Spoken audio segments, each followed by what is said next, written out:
Poštovani, dragi uzvanici, prijatelji, studenti, profesori i s posebnom čašću mogu reći zaljubljenici u vodik i vodikovi poklonici. Danas populariziramo vodik, a u popularizaciji vodika kao najlakšeg elementa u periodnom sustavu elemenata i elementa koji je sklon spajanju s drugim elementima, te time i izuzetno kombinatoričan element, pokušat ćemo spojiti prirodne znanosti s društvenim znanostima i pokušati učiti o toj kombinatoričnosti vodikovoj kao ključu kreativnosti koji vlada ne samo našim planetom, nego i cijelim svemirom. O vodikovoj ekonomiji i ulozi vodika u budućim našim životima imam sreću i čast razgovarati, ponavljam, sa zaljubljenicima u vodik, pa bih prvo predstavila profesora emeritusa Franu Barbira s Fakulteta elektrotehnike, strojarstva i brodogradnje Sveučilišta u Splitu i jednog od vodećih svjetskih stručnjaka za vodikove energetske tehnologije, posebice za gorivne članke. Profesore, dobrodošli, dobar dan. Dobar dan. Potom bih predstavila gospođu Sabinu Škrtić, članicu Uprave Energija Naturalis grupe za korporativne odnose i poslovnu podršku, uže profesionalne orijentacije iz područja upravljanja i, ako smijem reći, našu predsjednicu alumnija donedavna. Jej, ta sam. Zatim bih pozdravila Sašu Cecija, čestičnog fizičara s Instituta Ruđer Bošković i promotora znanosti kojeg gledamo na HRT3 u emisiji Treći element. Kolega s našeg sveučilišta, Denis Stanić, zaposlen je na odjelu za fiziku sveučilišta u Osijeku. Do sada se bavio istraživanjima u području prirodne radioaktivnosti, kompleksnih metalnih slitina i neću vas plašiti daljim nazivima koji su vrlo teški i komplicirani. Denis je dobrodošao. Hvala. Lijep pozdrav svima i kao prvo pitanje, nešto što sam se bila usudila nazvati vodikovim paradoksom. Rekla bih, to je onaj paradoks koji vodikov život čini takvim da vodika ima posvuda, ali rijetko u elementarnom stanju. Zanima me kako izgleda vodikova rasprostranjenost, pritom misleći na svemir, planet Zemlju, sunce, ljudsko tijelo i sve ono drugo što nas okružuje, pa pozvala bih prvo možda Denisa da nam kaže nešto o vodikovom paradoksu. Hvala. Evo, lijep pozdrav svima. Spomenuli ste vodikovu rasprostranjenost. Dakle, vodik je bez sumnje najzastupljeniji element u našem svemiru. Negdje, čini mi se, 75% svemira čini vodik. To je tako praktički od prvih trenutaka nastanka svemira, odnosno barem nakon prve 3 minute nastanka svemira. Ostatak čini helij, neki 25% i možda 1% za sve one ostale kemijske elemente. Možda je interesantno spomenuti litij, jer litij se jako teško stvara u reakcijama na suncu, onda je većina ovog litija kojeg mi imamo u našim mobitelima zapravo isto iz velikog praska, to onak forma. Yes. A sunce? Sunce isto vodik. Sunce je isto tako vodik, da. Sunce je vodik i zahvaljujući toj zvijezdi koju imamo, koja gori tako kako gori, koja ima masu takvu kako ima, da nije prevelika.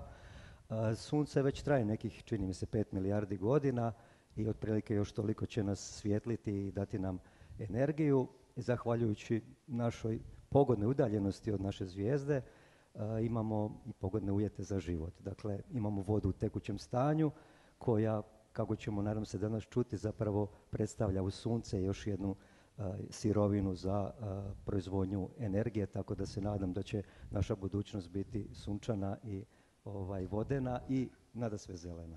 Smijem li prije nego što vama dalje postavim pitanje samo se osvrnuti na svoju osobnost koja je danas u znaku vodika zelenog, ali i u znaku perunike, jer živa bića većinom na planetu Zemlji također u sebi sadrže vodu, odnosno vodik, i spajaju taj zeleno-ljubičasti plavi spoj.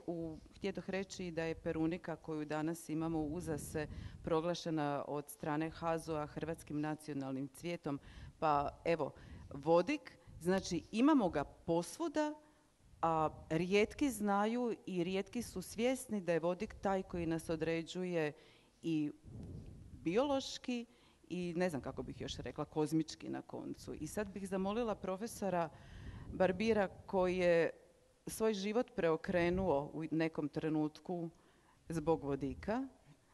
Dajte nam prvo recite što je vodik vama učinio u životu za taj obrat Dobro. koji vam se dogodio. Prije toga samo nemojte da vas zavede, ona nosi zelenu boju vodika. Vodik je plin bez boje, mirisa i okusa, dakle nije zelene boje. A po novinama ćete stalno čitati zeleni vodik, pa imate plavi vodik, pa sivi vodik. To su samo pridjevi koji opisuju zapravo odakle taj vodik dolazi.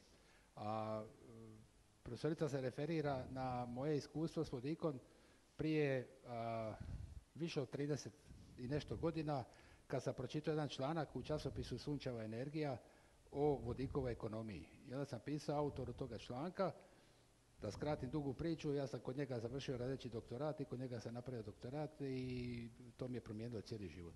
Znači vi ste vodik u velikoj mjeri vašeg biografskog života na neki način. Poistovjetili ste. Tako je. Hvala vam što ste kao vodik došli k nama.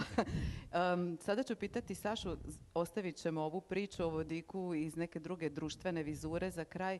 Saša, što biste vi rekli za vodik, za evo, sve što smo do sada spomenuli, zemlju, sunce, svemir, vodik kao intrigantan pojam. Vi popularizirate vodik, imali ste profesora Barbira ugošćenog u vašoj emisiji.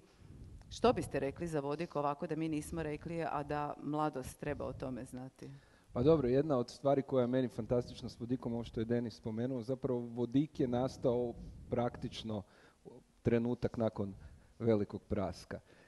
I svemir je bio ispunjen vodikom cijelo to vrijeme i onda su nastajale prve zvijezde, pa galaksije, još uvijek nismo sasvim sigurni što je tu bilo, zašto se to događalo, zbog ta neka tamna energija i materija koju ne razumijemo baš najbolje.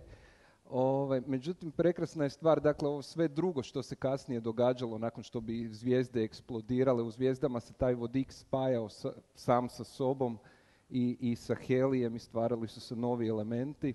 Pa onda bi te zvijezde eksplodirale, pa bi nastajali još neki teži elementi, pa bi onda zvijezde koje su nastale eksplozijama, neutronske zvijezde, se sudarale i tako je recimo dovoljna količina zlata nastala koju imamo kod nas, to znamo danas, jel?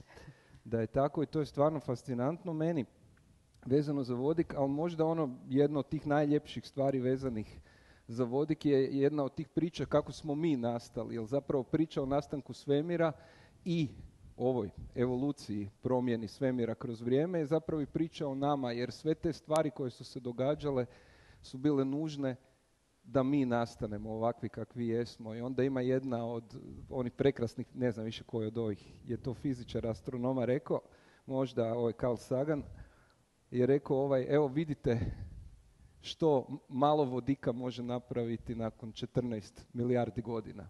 Sve vas. Meni je to onako super. Druga stvar, spomenula si da sam čestični fizičar, radio sam par godina na CERN-u i na CERN-u sigurno ste čuli za onaj Higgsov bozon, jel da?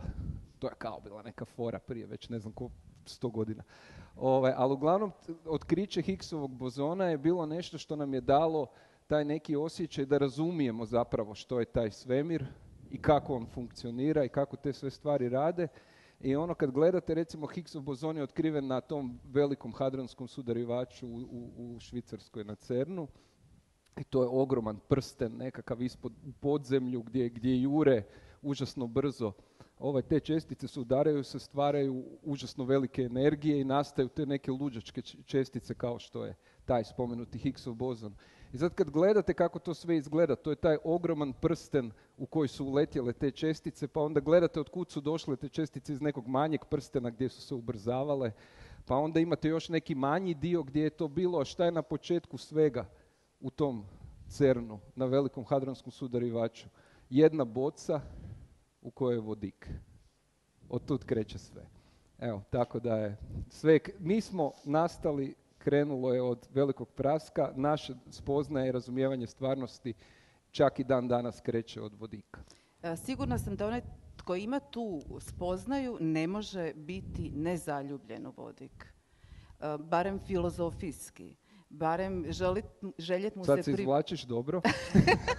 željet mu se približiti. Platonski više. Pa to sam mislila, da. Na daljinu. I nešto što mi se čini, ne znam jesam li imalo na tragu toga, ali da prva velika industrijska revolucija je parnim strojem negdje uključivala tu proizvodnju pare koja je usko povezana uz vodu, pa time i vodik. Mi danas nekako, to je sad moje laičko promišljanje, kao da se vraćamo prema pari, odnosno prema vodiku indirektno kroz te transformacije koje bi se morale dogoditi. I sada bih pitala Sabinu, Sabina, što vi radite? Vi ste ekonomistica, naša alumnica, i što vi radite? Trenutačno vezano je uz vodik. Što ja radim trenutno? Pa, trenutno se nalazim u tvrtki koja se zove Energija Naturalis. Mi je volimo zvati jedna grupa, a samo ime kaže da se u najširem kontekstu bavi prirodnom energijom.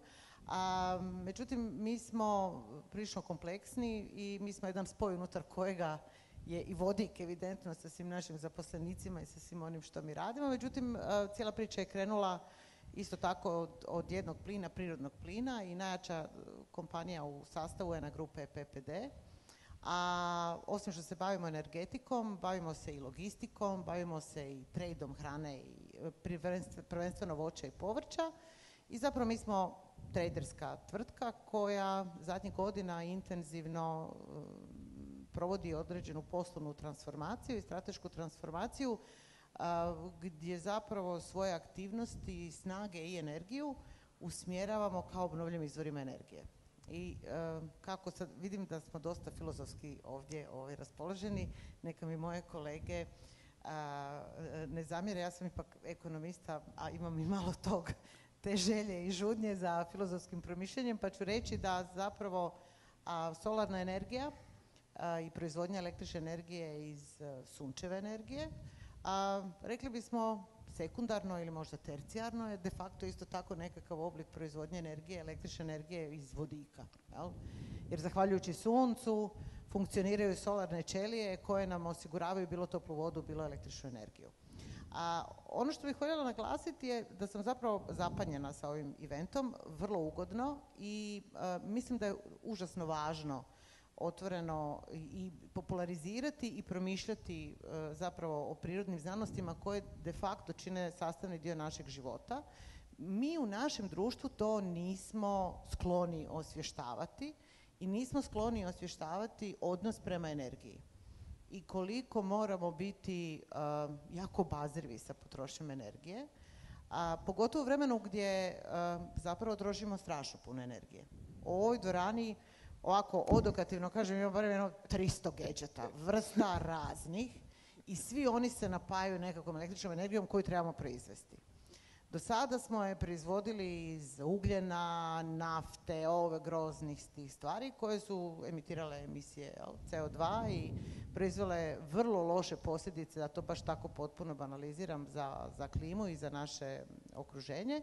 A unazad recimo jedno 10-15 godina prvenstveno Europa se značajno osvijestila u tom kontekstu i vrlo intenzivno i svake godine sve intenzivnije radi na tome da zapravo i gospodarstvo i cijelo društvo gurne u smjeru popularno nazvano niskougljične poslovne, ekonomske i društvene orijentacije. U toj niskougljičnoj orijentaciji mislim da vodik definitivno ima svoje mjesto, ali da bismo došli do toga, osim što nam treba strašno puno znanja, strašno puno istraživanja i razvoja, novih spoznaja, kako bismo sve to sveli na neke prihvatljive razmjere i mogućnosti implementacije, prvi korak, rekla bih veliki prasak u našem svijetu bi bio to da svi vi osvijestite što znači energija, što je sve potrebno da bi se ona proizvela i kako moramo mudro njome upravljati, odnosno koristiti. Hvala, Sabina.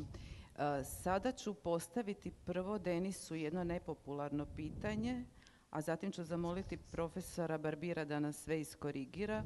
Denise, ono što mislim da kod vodika je zastrašujuće, jest eksplozivnost, odnosno uopće eksplozija, odnosno njegova silna energija kojom valja znati upravljati. Vi ćete, profesore, iskorigirati sve ovo što ćemo reći. Ja bih voljela da Denis kaže najgora svojstva vodika moguća, ako možete da ga ocrnite, a zatim da ga vi kao odvjetnik vodikovo obranite. Dobro.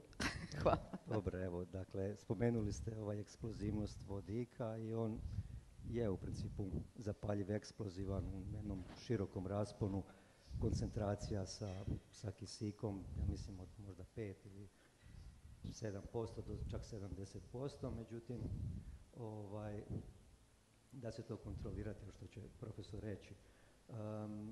Mislim da nije danas vodik toliko opasan, jer tehnologija je napravila svoje. A ima li ikakve veze sa nuklearnom energijom vodik? Ima jako puno veze sa nuklearnom energijom i ja se nadam da ćemo sredinom ovog stoljeća dobiti neke značajnije podatke. Dakle, na jugu Francuske radi se jedan veliki internacionalni međunarodni projekt, ITER projekt, gdje se zapravo pokušava zapaliti sunce na zemlji. Dakle, pokušavamo napraviti procesom fuzije, spojiti vodik i naravno pri tom procesu dobiti ogromnu količinu energije. Ako bismo to uspjeli, to bi bio još jedan put da nam, evo, ova čaša vode postane još jedan izvor energije, ne samo kroz gorivne ćelije, nego i kroz proces fuzije i nadam se da će se u tome uspjeti. Hrvatska u tome ima svoje stručnjake i igra zapaženu ulogu u razvoju tehnologija. Izvrsno, hvala profesore. Ta eksplozivnost vodikova često je spominjana u javnosti. Vi ćete biti odvjetnik. Evo, recite. Kad me profesorica pozvala ovdje i pokazala šta ona misli, o čemu misli govoriti, napisala još u brošuri, napisala eksplozivnost, ja sam odmah reagirao. Rekao sam, eksplozivnost vodika je samo percepcija koja je stvorena u javnosti. Zbog, recimo, dva ću primjera navesti. Jedan je film Terminator, 1 ili 2, ne znam, u kojem Schwarzenegger se vozi u autu i iz prstiju izvuče gorivni članak i baci ga kroz prozor i tamo nastane atomska eksplozija. Dakle, to nema nikakve veze. Ne može iz vodika nastati atomska eksplozija, pogotovo iz gorivnog članka. A drugi primjer koji ljudi navode kako je vodik opasan i eksplozivan je Hindenburg, koji je 1936 ili 7. Dakle, prije nego što se bilo ko u ovoj sobi rodio, a još svi znate o tome, jel tako? Ima li neko ko nije nikad čuo za Hindenburg, koji je u New Jerseyu, dakle, došao iz Njemačke, nije mogao pristati, pa je kružio i onda se zapalio i poginulo je 35 ljudi, ali 62 ljudi je ostalo živih. Dakle, u toj najstrašnijoj mogućoj nesreći, on je bio dug kod 3 nogometna igrališta, izgorio je u manje od minute. I poginulo je 30 i nešto ljudi, ali većina njih koji su poginuli su jer su od straha skakali iz gondole ili su bili u blizini strojarnice. U strojarnici je bilo gorivo dizel sa kojim je pogonio se taj Zeppelin. Dakle, od vodikovog plamena je malo zato što vodikov plamen ide ravno uvis i ne isijava toliko energije koliko isijava, recimo, plamen od kerozina ili nekog drugog fosilnog goriva. Dakle, vodik je naravno zapaljiv, to je definicija goriva. Vodik je gorivo i svako gorivo je zapaljiv. I benzin je zapaljiv, i prirodni plin je zapaljiv, svi su zapaljivi. A kad je zapaljiv, onda može doći i do eksplozije. Međutim, da dođe do eksplozije vodika u otvorenom prostoru je zapravo praktički nemoguće. Da se stvore uvjeti da vodik eksplodira u otvorenom prostoru, zato što vodik vrlo brzo napušta mjesto odakle curi i treba stvoriti koncentraciju, kolega je spomenuo, dakle nekih 4% u zraku, da bi se vodik mogao uopće zapaliti. Dakle, mora biti i izvor zapaljenja vrlo blizu mjesta curenja. Dok sam radio doktorat na University of Miami, radili smo eksperimente i te eksperimente možete naći na YouTube-u, na internetu, samo napišite vodik, auto zapaljeno i Miami i pokazat će vam 2 slike. Jedan je Ford Focus na benzin, jedan je Ford Focus sa vodikovim spremnikom. I mi smo u trenutku 0 probušili rupe u jednom i drugom spremniku i upalili ih. Auto za benzin je izgorilo cijelo jer je benzin iz rezervoara iscurio po podu, benzin se zapalio i auto je cijelo izgorilo. Vodikov auto je samo išao plamen ravno uvis i u minutu i 30 sekunda je izgorio cijeli taj spremnik i ništa se nije auto dogodilo. Nije eksplodiralo, nije išlo u zrak. Dakle, eksplozivnost vodika je nešto što je mislim kriva percepcija koja je stvorena u javnosti. NASA s vodikom radi puno godina i imali su nesreću isto koju smo svi zapamtili, to je bio Challenger koji se dogodio upravo zbog curenja vodika. Dakle, nesreće su moguće i recimo vodik sad koristimo kao gorivo iz automobile i bila je nekoliko nesreća, zadnja je bila u Norveškoj u Oslu, ove stanice za natakanje vodika, isto je došlo do curenja i do eksplozije, ali bila je ljudska greška, dakle isto kod Challengera. Ja bi se nadovezao na Challenger nesreću.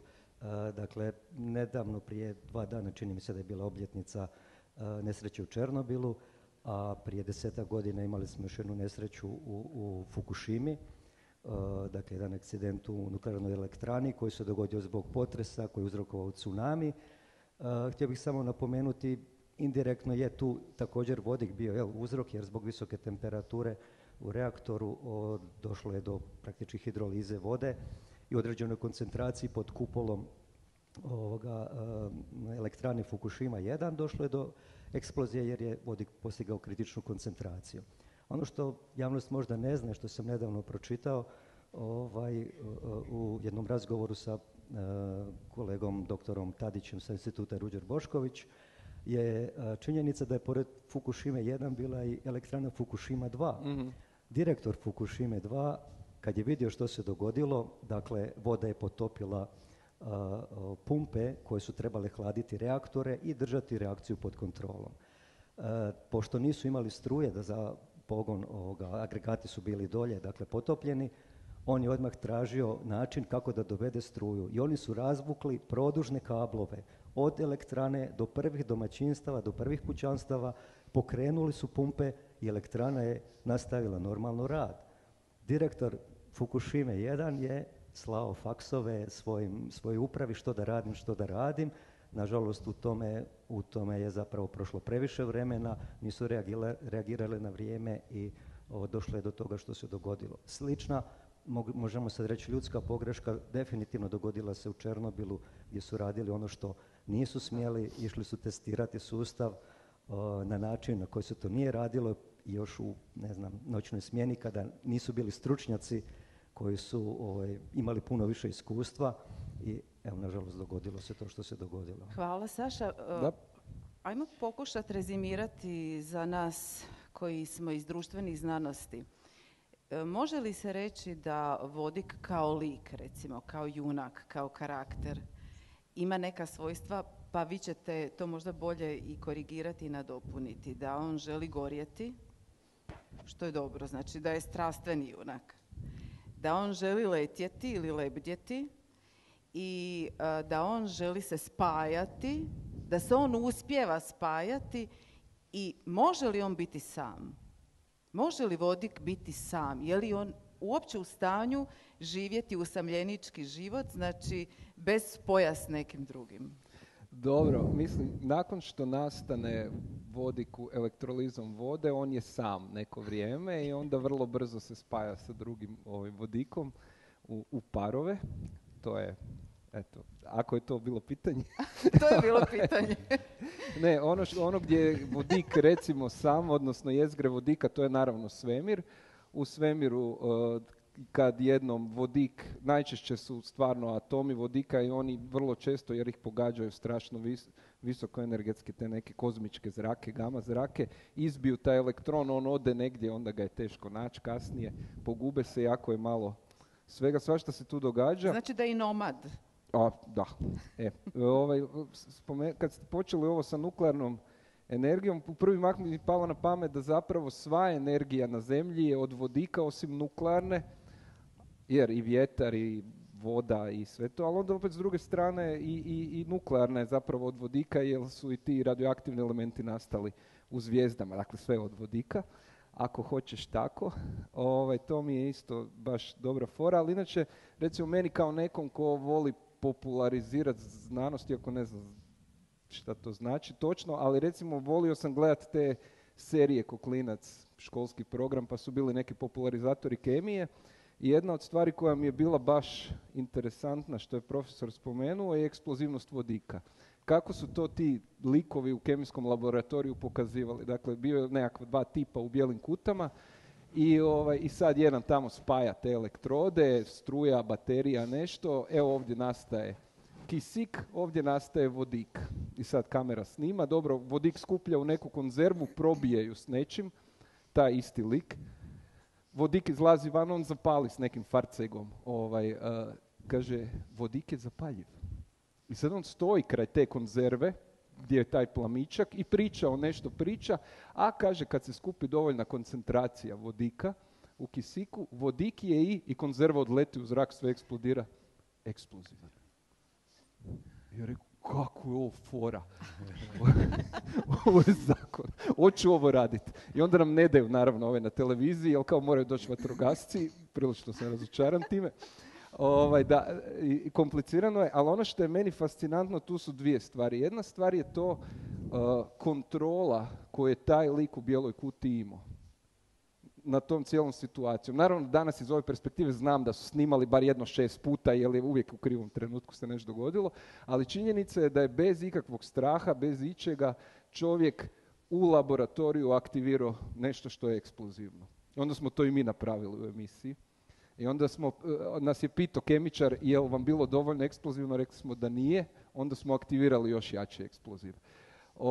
I fascinantno je to koliko znanstvenici znaju da mogu aktivirati eksploziv u digestoru, u kemijskom laboratoriju i da ništa se ne razbije, a sve je puno stakla.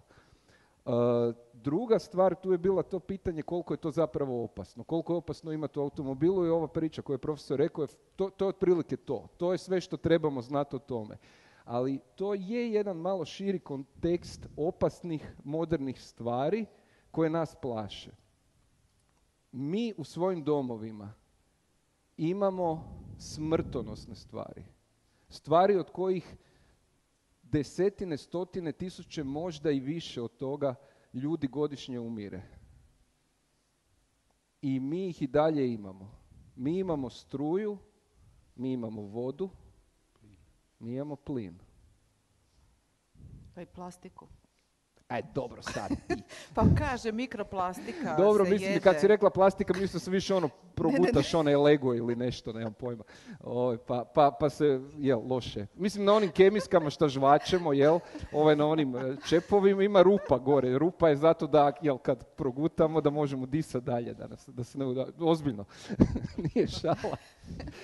Dakle, stvar je u tome da mi stvarno, upravo zahvaljujući tome, dakle, šta god bilo, radijacija, toksini, užasi neki, čega god se mi bojimo s pravom, kad dovedemo do te razine da je to kao struja, pa je označeno tamo smeđe je faza, plavo je 0, ne znam šta je uzemljenje žuto-zeleno, pa imamo plin, ide cijev, znamo da je žute boje. Sve je regulirano, sve se zna, pazi se na to. Ako se pazi, prilično je sigurno.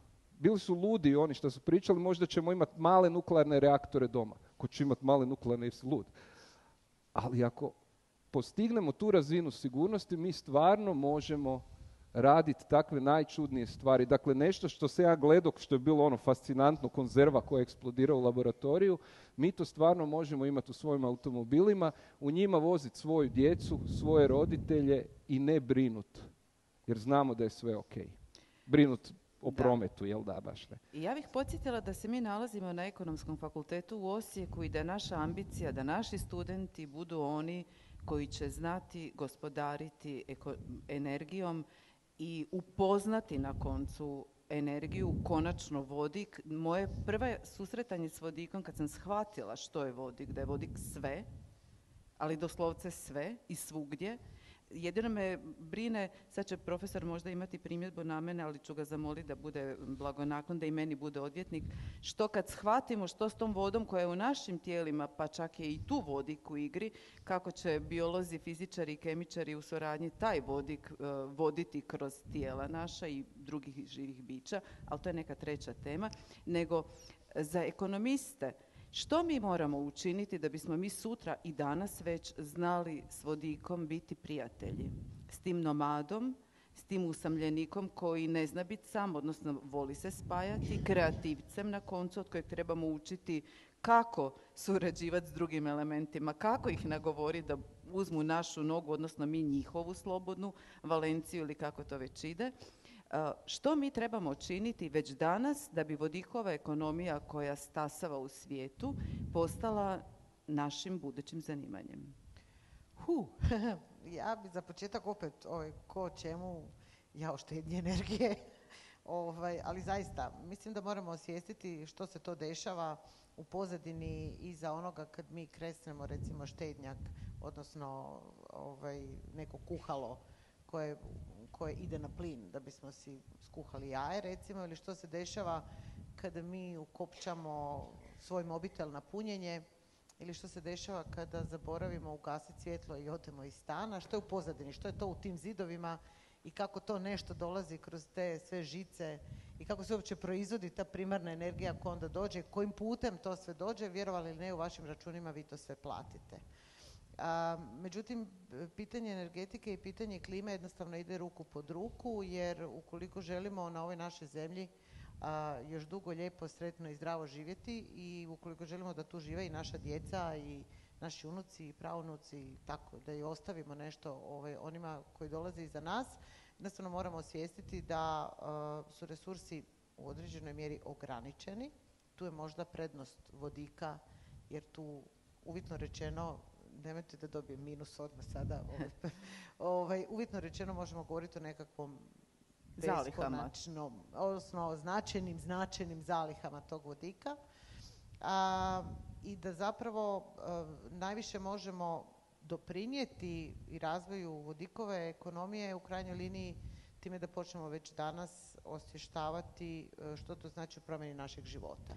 Pitaću vas još, a sad bih prvo profesora Barbira pitala što vi radite u Švicarskoj, ako se ne varam, po pitanju tih prijelaza na vodikovu ekonomiju, odnosno je li skupo s ovih platformi koje sada živimo prijeći na vodik kao budući energent?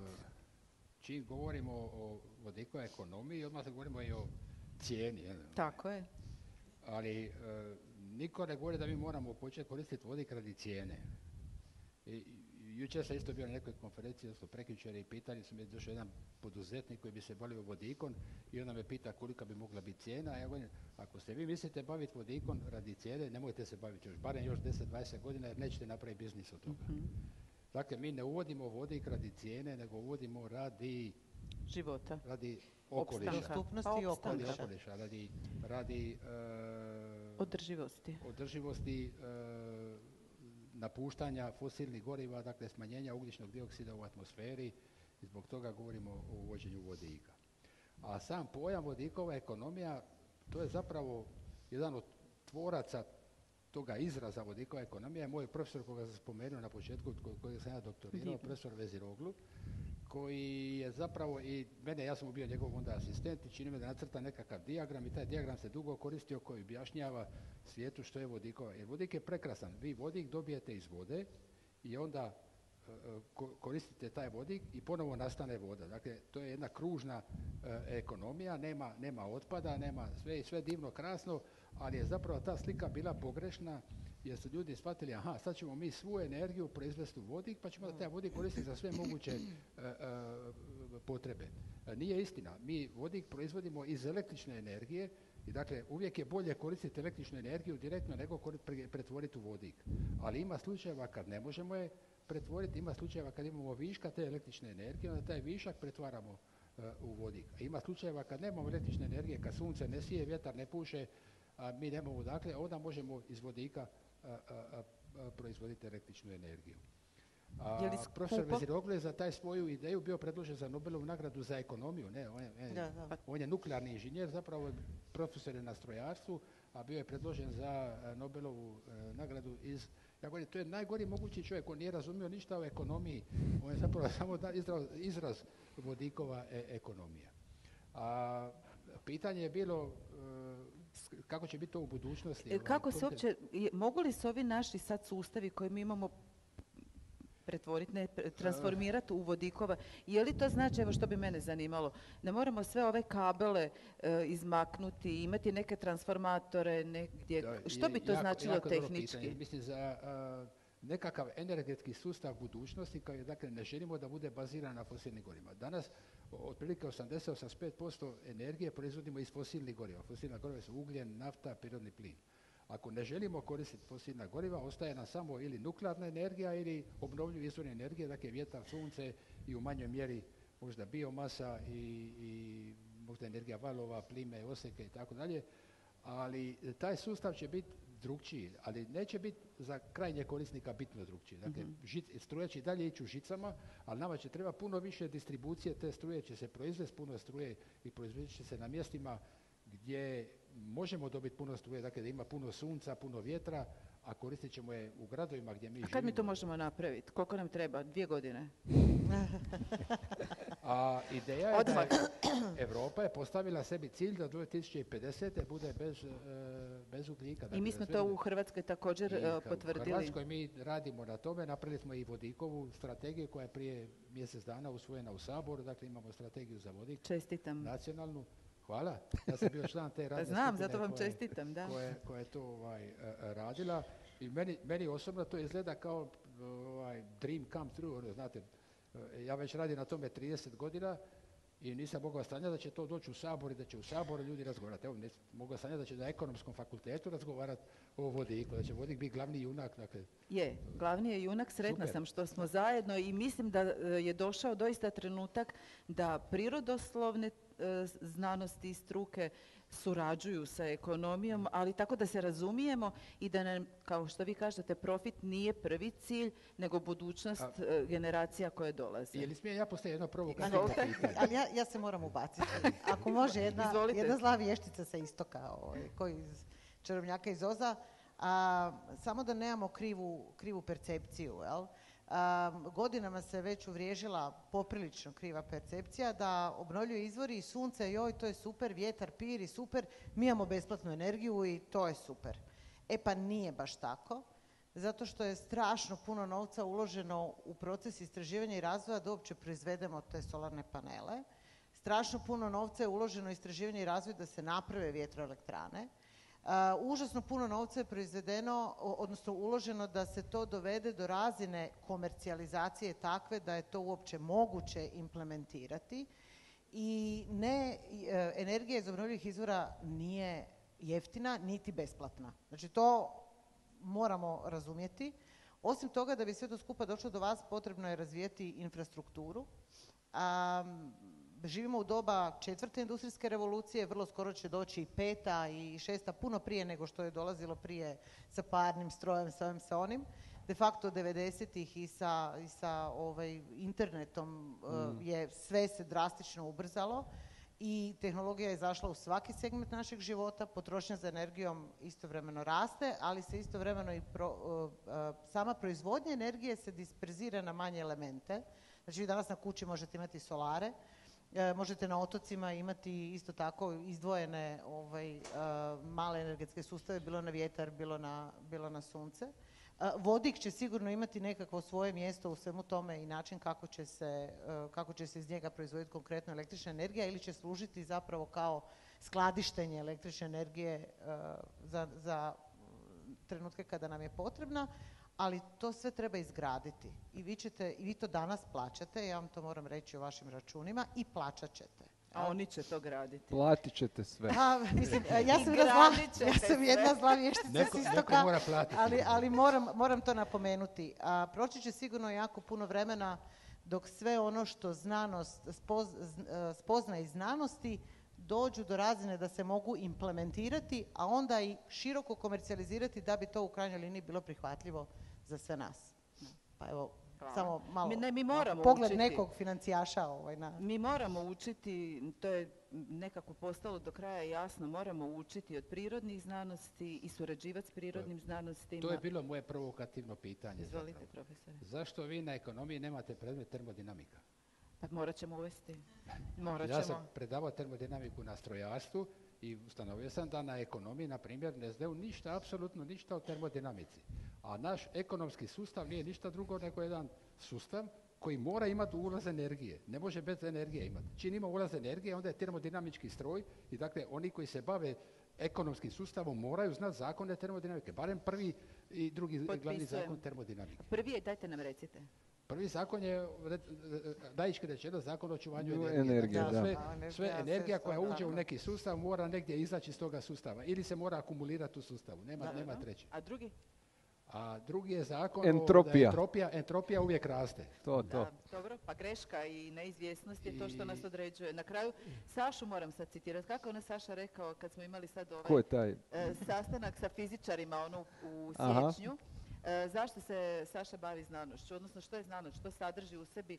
Ne, kako je ono, grešku ću reći, lijepo interpretirati. Samo ti reci, dobro. Ne, ja bih radije čula izvornika. Mene je to oduševilo. Prekrasno, ali ja se ne sjećam šta sam rekao. Saša je rekao kako znanost zapravo znači pristajanje na grešku i postupak istraživanja koji prihvaća pogrešku, jer ta pogreška je ugrađena već u hipotezu i uvijek imamo nul hipotezu i onu drugu istraživačku hipotezu koja kaže da učinit ćete pogrešku i kad učinite pogrešku, ovaj drugi dođe koji je uočio pogrešku, drugi znanstvenik, nekad pored kasnije, i ispravi nas, to je rast. To je zajednički rast. Jeste vidjeli kako sam to dobro rekao?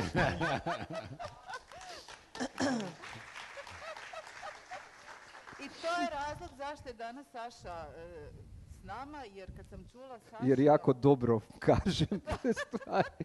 Ne znam ovo šta sam rekao, ali mislim, poanta je bila to, valjda smo razgovarali nešto, znanost je prekrasna i najčešće iz onih razloga koje ljudi zapravo ne znaju, jer mi vrlo rijetko pričamo o tome, iako su svi ovi znanstvenici popularni puno o tome pričali. Primjerice, Max Planck koji je otkrio kvantnu fiziku, on je smislio naziv kvant, on zapravo dugo nije vjerovao da to je to šta je on otkrio.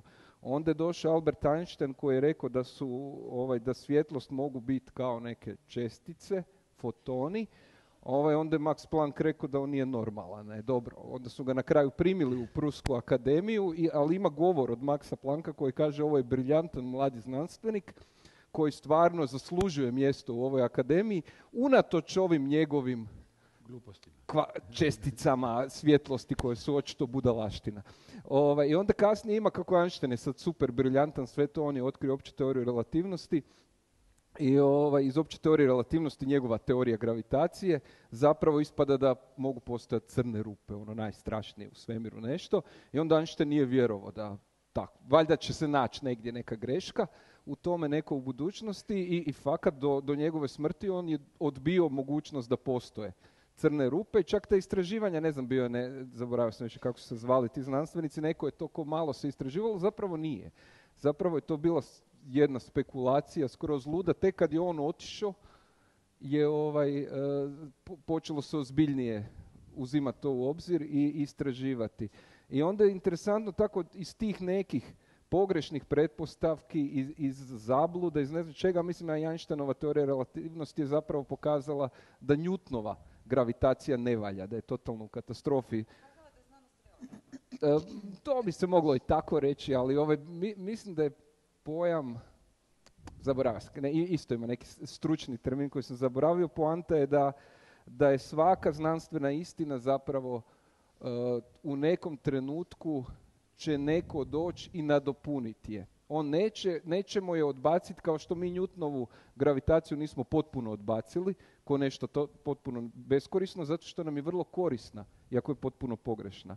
Ali ono što sam htio spomenuti vezano za Maxa Plancka, što mi je prekrasno, unatoč svim tim zabludama i njegovim i Einsteinovim i svime, u kojih su se oni čvrsto držali, Max Planck je znao da su znanstvenici takvi i zapravo kakvi su znanstvenici su ljudi, dakle svi smo takvi, i to je ono što ja volim podijeliti s ljudima. Znači on je rekao da znanost napreduje sprovod po sprovod. Mi ne napuštamo naše zablude, mi ih nosimo sa sobom. I onda ovi drugi koji dolaze iza nas zapravo su tu da nam pomognu, odnosno da pomognu ostalima. Kad pričamo o znanosti, to je cijelo čovječanstvo, da jednostavno, Tako da vi kad ćete raditi neke ekonomske procjene i to, sigurno ćete imati jako čvrsto uvjerenje da je nešto što radite potpuno ispravno i dobro imati nekog kraj vas ko će vam malo vas gurnuti u suprotnu stranu. I ako vi ne pristanete na to, ne znam kako se to u firmama riješi, otvori se nova, odete u drugu firmu, pa tamo pokrenete neki Da. Mislim sa tim zabludama. Stvari, meni je prekrasno u znanosti to što mi nekako postajemo svjesni tih zabluda. Jedini je problem da smo obično svjesni zabluda onih drugih. Ove naše nam... To obično tako je u jako životu, takvi smo, ljudi smo, to je to.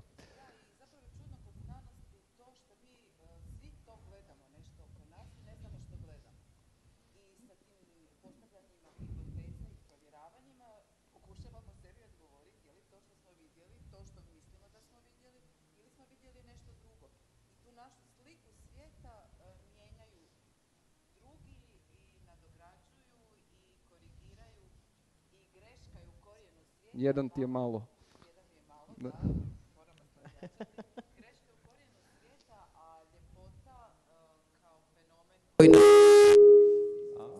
Ljepota kao fenomen koji nas okružuje i koji je ispisan u auli glagoljice brojem fi, također govori kako je ono što je nama lijepo, lijepo ako sadrži u sebi bar malo pogreške.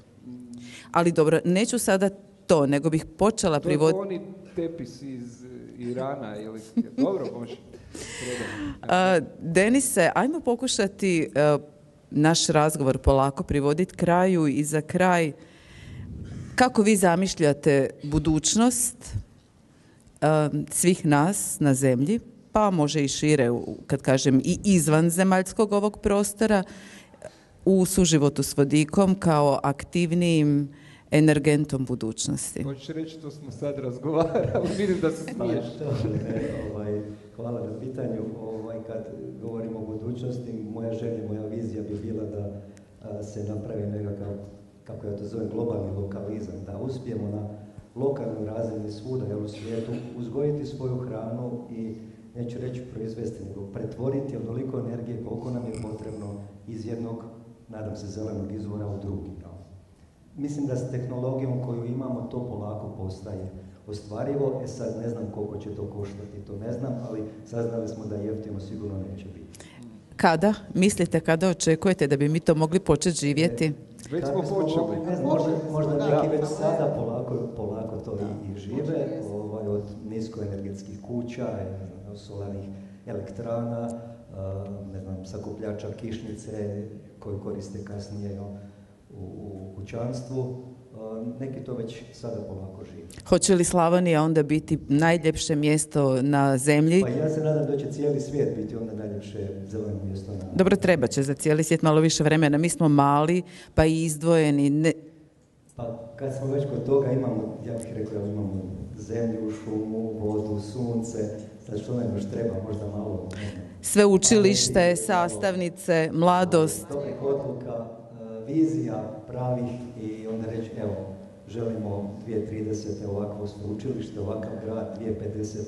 ovakav grad, onda i sveučilište regiju, ako govorimo o Slavoniji, i onda naravno što treba prvo krenuti u tom pravcu, ići u tom pravcu. Da, hvala vam. Profesore, vi ste se vratili, čekajte moj uvod, vi ste se vratili u Hrvatsku, živite u Splitu, sveučilište u Splitu je vaša matična dugogodina ustanova, imate brojne kontakte po svijetu, možete usporediti život mladosti u Americi, u Švicarskoj, ovdje u Hrvatskoj, u Osijeku, na koncu Split, Osijek, pa evo, vas bih molila i također...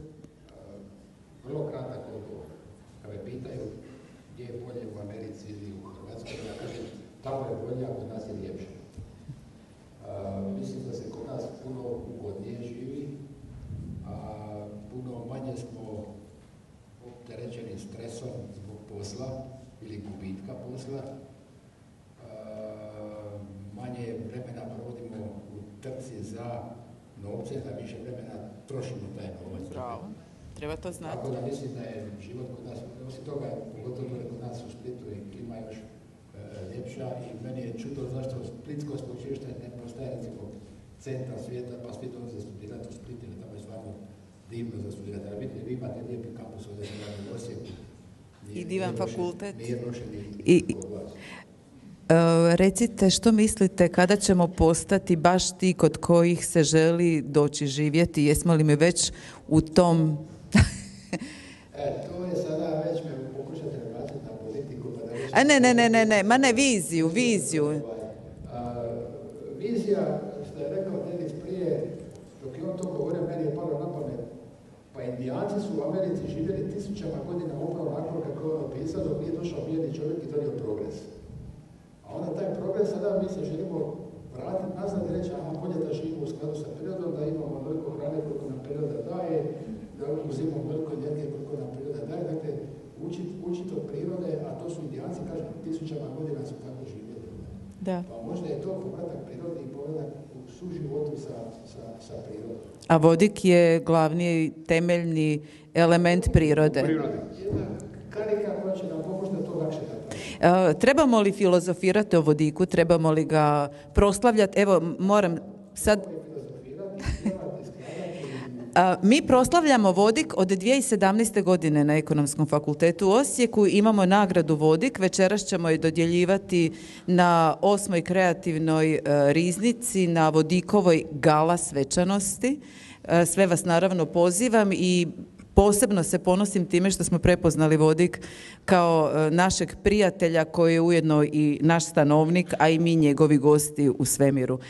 Sabina, što mislite? Mladost, ekonomija, vodik, učenje, je li nam potreban kolegij, jedan više gostujuća predavanja, populariziranje ovoga tipa? Ja sam veliki pobornik znanja i zaista ono u pravom smislu cjeloživotnog učenja. Znanje je jedino što nitko ne može oduzeti, a sve ostalo je vrlo relativno i prolazno, materijalno je vrlo relativno i prolazno, ali znanje nas izdiže iz primitivizma, izdiže nas iz svih onih, ajmo reći, negativnih okvira, negativnih emocija. Znanje nam omogućava da imamo i vizije, da gledamo dalje, više i bolje, a bez toga nema ni vodika i vodikove ekonomije, bez toga nema napretka i nema razvoja.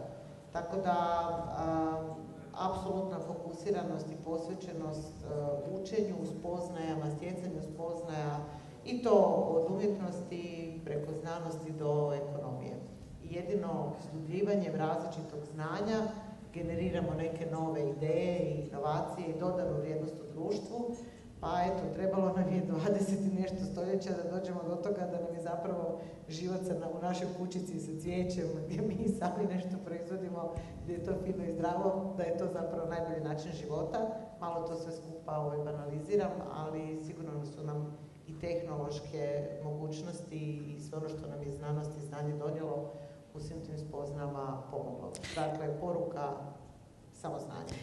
Hvala. Saša, kako bismo mi kao ekonomisti mogli pridonijeti populariziranju vodika, možda neki parfem da izmislimo koji se zove vodik, možda neki tako još dodatni proizvod koji bi stvarao zanimanje za vodik, jer ne znam kako objasniti za kraj što mi možemo učiniti da vodik koji je toliko dominantan u našim životima zapravo ne poznajemo. To je, negdje bih to mogla poistovjetiti kao da ne poznajemo sami sebe. A dobro, mislim, ekonomist onak, to čak zvuči čudnije nego fizičar, kao da kažemo neki prirodnjak. Pa sad što bi prirodnjak mogao napraviti tako što bi ekonomist? Neki ekonomisti se bave marketingom i sasvim sigurno mogu puno, kao što se vidi ovdje, puno bolje i lepršavije i primamljivije za publiku popularizirati svaki proizvod, pa onda i vodik. To apsolutno mogu. Ne znam sad koliko vas radi parfeme doma. Možda to nije baš najbolji primjer. Nema mirisa, ali nema opet boje. kažem, znači neke od tih drugih proizvoda koji će se događati, ono što može se. To je što se tiče marketinga, što se tiče ekonomije i tog nekog ekonomskog razvoja. Za cijelo vrijeme, kao što je rekao profesor, jurimo za nekim tim profitom, jer razumijemo da je profit nužan. Ako nema profita, firma propada, ljudi se otpuštaju, katastrofa. Ako previše firmi to ima, država odlazi u krivom smjeru. Međutim, mi svi vidimo da novcem ne možemo kupiti vrijeme. Ne možemo kupiti kućicu u cvijeću, ali onda svejedno mi moramo raditi dalje i ne možemo provoditi onoliko vremena koliko bi mi provodili tamo. Dakle, ta kvaliteta života bi se negdje u te ekonomske jednadžbe trebala ubaciti unutra. I konačno, političke, kad smo već spomenuli politiku, neću ići ove stranke, nego mislim više kao državne politike, kad se donosi odluka hoćemo li ulagati više u obnovljive izvore, u vodik ili u nuklearnu energiju, nešto četvrto, opet trebamo ubaciti u tu jednadžbu sve bitne stvari, a mi tako volimo kad nam se neka stvar sviđa, da onda malo više na nju, a ono ostalo nekako zanemarujemo. Opet te naše predrasude su katastrofa. Dakle, nekako ubaciti unutra hoće li, kako ubaciti u formulu da će svijet biti ljepši, da će ljudi na njemu biti sretniji. Evo, ako hoćete nešto, izazov za vas, nađite takvu formulu i onda nagovorite one političare da ju počnu primjenjivati. Hvala vam lijepa. Pozdravimo pljeskom današnje paneliste i ne idite nikamo. Imamo još nešto za sve nas. Ponajprije bih zamolila našu Magdalenu Orlović da podijeli knjige našim panelistima. Budite još trenutak i potvrde i zahvalnice što su bili danas s nama. I dok evo uručuje knjige i potvrde, bila bih slobodna najaviti ono što nam je Saša preporučio, a to je da uživamo, da njegujemo najbolje u nama. Umjetnost je sigurno to nešto dobro i najbolje. Tako da ćemo sada poslušati učenike glazbene škole Franje Kuhača, Anu Ambrinac i Luciju Šimić, koje je pripremila mentorica Tomislava Karačić-Šoljić. Lijepo vas molim da pokušate u sebi vaše vlastite vodike nagovoriti da upiju glazbu i da ta glazba danas vama odjekuje tijekom dana. Budimo tihi i mirni. Hvala vam.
Zahvaljujem našim zvijezdama u usponu na izvrsnim skladbama, predanosti, muzikalnosti, uvježbanosti. Molim još jednom pljeskom pozdravimo zvijezde. Hvala vam.